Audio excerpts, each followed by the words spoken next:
there, my name is Tim and I am back in the test kitchen here at Pampered Chef. Have you ever tasted a dish that you just finished making and thought, something is missing? Well, the fact is that flavor is more than just something you taste with your tongue. It's more than just sweetness and sour and bitter and savory. It's something you smell. It's the aroma of your food. It's the texture of your food, the way that it feels in your mouth, the crunch. So today I want to teach you how to build flavor using the perfect blank canvas risotto. See, I love making risotto in the classic stovetop method because I'm there in the kitchen. I have that connection with my food. There are times when you need that quick and easy no-stir risotto or the risotto that you can make in your quick cooker. But sometimes I just want to hang out in my kitchen. For me, it's my favorite place to be in my house. So what I'm going to do today in this video is show you how to build the flavors of risotto using aroma from onions and garlic, using texture from the creaminess of the risotto and the texture of breadcrumbs, and really show you how to build those flavors together. Now, to start building the flavor of my risotto, I'm going to start with aroma, specifically the aroma from an onion and garlic. These are the kind of things that you don't just taste on your tongue, but you really smell. You know, flavor, actually the things that you taste, is about 80% aroma, 80% smell. That's why it's so important that you have these things built into your dish. You know, a lot of people, if they have allergies or when you're sick and you can't smell anything, you think nothing tastes good. And that's why is because you can't smell anything. So onion and garlic are almost always going to be the basis for any dish that I'm going to create. They're actually called aromatics whenever you're writing recipes or working in a kitchen. All right, I'm adding salt to the onions to draw out the moisture. This will help cook the onions a little bit faster and remove any of that water. Onions have so much water and water doesn't taste like anything. So when these onions cook down, all I'm left with is the aroma from the onions and the sweetness after they've cooked for a while. I also have 2 quarts of liquid simmering away, kind of getting ready and hot for the risotto. I'm gonna make 2 cups of risotto, so all I need is 2 quarts of liquid.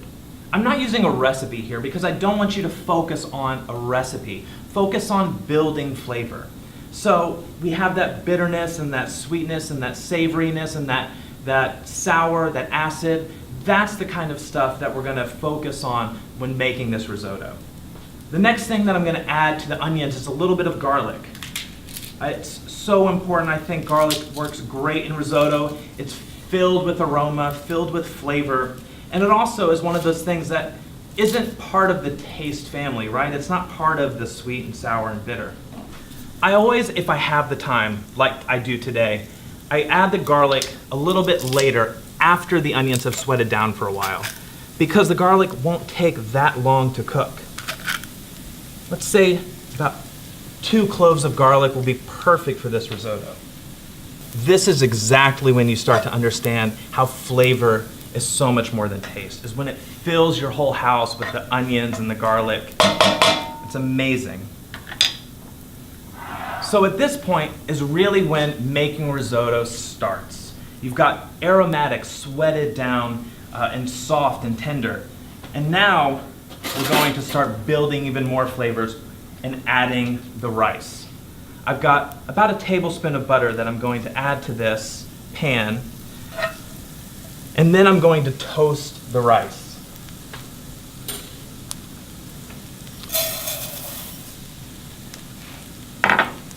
The rice will be coated in the oil and coated in the butter, and I'm just gonna cook this for like 2 minutes, 2-3 minutes. You're gonna start to smell this nuttiness from the rice, from the arborio rice. So while the risotto is toasting, I'm gonna add a few other elements to help enhance and deepen the flavor of the risotto. One being fresh thyme. Fresh herbs are a great way, and such an important way, to add that aroma and flavor to your risotto.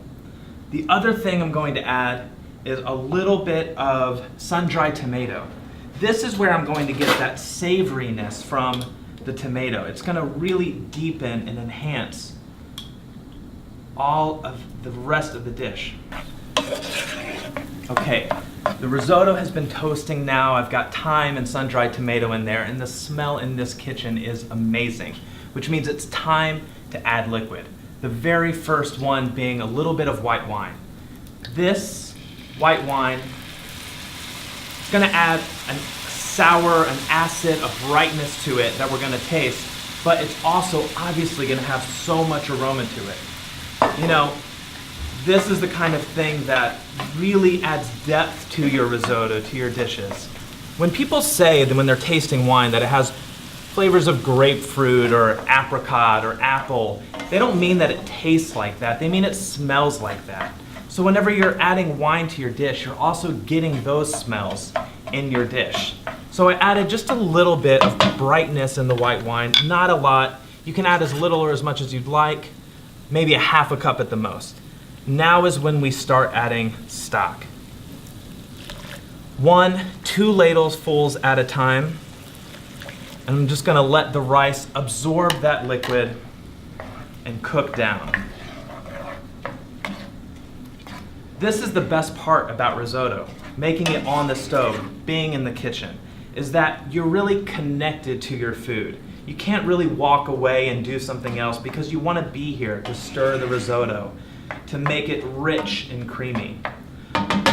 The way that risotto works is that there's this starch on the outside of the rice. Whenever you're stirring the risotto, you're knocking off all of that starch, adding a rich, creamy flavor and texture to your food, to the final dish. You know, there's a lot of mythology, a lot of fear about making risotto. People think it's super complicated. Every reality cooking television show has risotto as this big, terrifying challenge. But the fact is, it's so simple. The real challenge is building in those flavors, adding that savory, that sweet, that sour, that aroma from thyme and onions and garlic. This, stirring, adding broth, it's really not that scary. It's really not that complicated. And the best part is, you have time. You have time to be in the kitchen. So what I always like to do is turn on a little bit of music, make a cocktail, have fun with it. Just be here and be connected with the food. One of my favorite things to do is take a really simple cocktail and grab some of the herbs that I'm already using in the dish to make a really special cocktail. So I love a whiskey sour. It's part of the 2-on-1 family of cocktails. It has 2 parts whiskey, in this case bourbon, 1 part of sweet, simple syrup in this case, and 1 part sour, or lemon juice. So what I love to do is add a little bit of fresh thyme to a whiskey sour. It becomes so much more deep, so much more flavor, so much more aroma to it. And to do that, I add a little bit of fresh thyme to the cup of the shaker, the large cup, and my simple syrup. This sugar is going to extract those volatile compounds, those aromas in the thyme.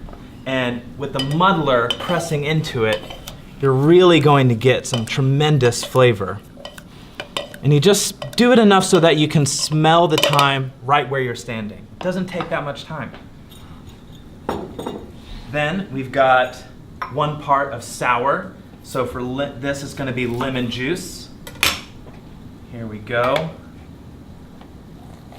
Since I've got a little bit of time in the kitchen, I'm going to do 2 ounces of bourbon, 1 ounce of lemon juice, 1 ounce of simple syrup. And that should get me through a whole recipe, a whole time of making risotto. See, this is the stuff that I love. Just being in the kitchen, stirring a little, making a cocktail for a minute, hanging out and just being here. This is the fun part, right? All right. My 2 parts bourbon. All right. Then come back with some ice, a little for the shaker, some for the glass. Here we go. Beautiful, fresh thyme, whiskey sour.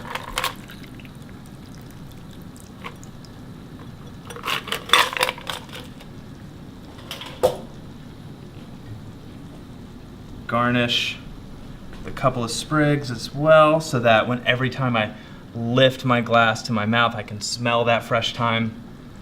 And now we're cooking. You know, this cocktail, this risotto, it's the perfect example of how food can be greater than the sum of its parts. It's more than just rice with some salt, with some onions.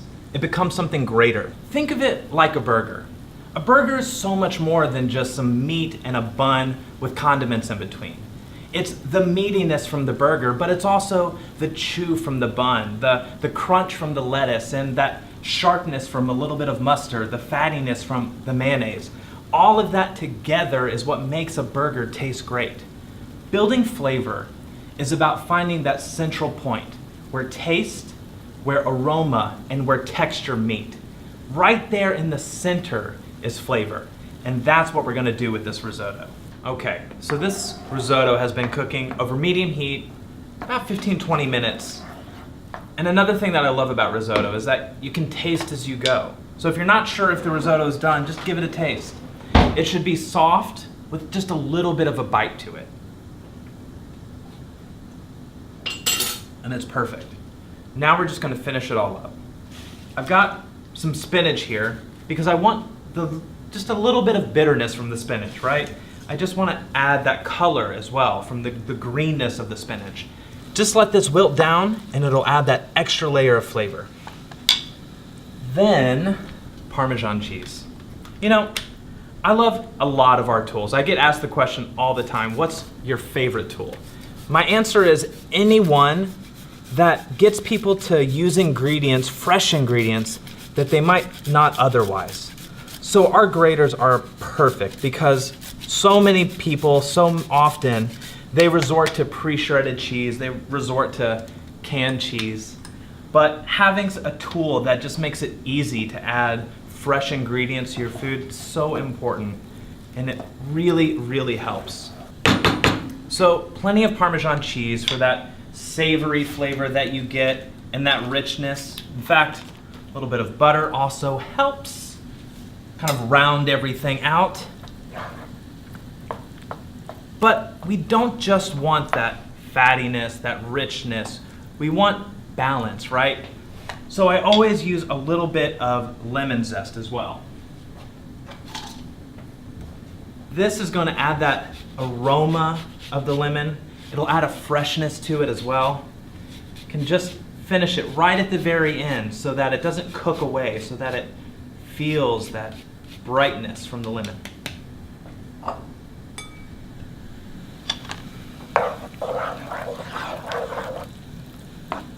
And now we're ready to plate it. You want the risotto to kind of move like lava when you're stirring it. It's going to be liquid, but still kind of hold a shape. So when you drag your spoon across, the risotto should still come back together. Check that out. So maybe you need a little bit more water if you feel like it's still too stiff, and that's okay. Risotto you can play with, you can manipulate right to the very end just to make sure that it's absolutely perfect. I'm telling you, it's not as scary as you think. It's not as complicated. You've totally got this. Risotto. It's got the bitterness from the spinach, the acid from the wine. It's got the savoriness from the tomatoes and the Parmesan cheese. It's got the sweetness from those onions we cooked down right at the very beginning. But it's more than that. It's creamy. It's rich. In fact, an easy win to add texture is breadcrumbs. This will just add a little bit of crunch when you sprinkle them on right at the end. I've toasted these in the microwave for just a minute with a little bit of butter, a little bit of thyme, a little bit of lemon zest, and whenever someone dips their spoon in, they'll get that tiny bit of crunch. Cooking doesn't just have to be a means to an end. You can enjoy the process. So settle in, get connected to the food that you're making, and maybe make a signature drink just for the occasion, and find a new appreciation for being in the kitchen. If you like this video and you want to see more, subscribe to our YouTube channel and check out the rest of our videos. I'll see you soon.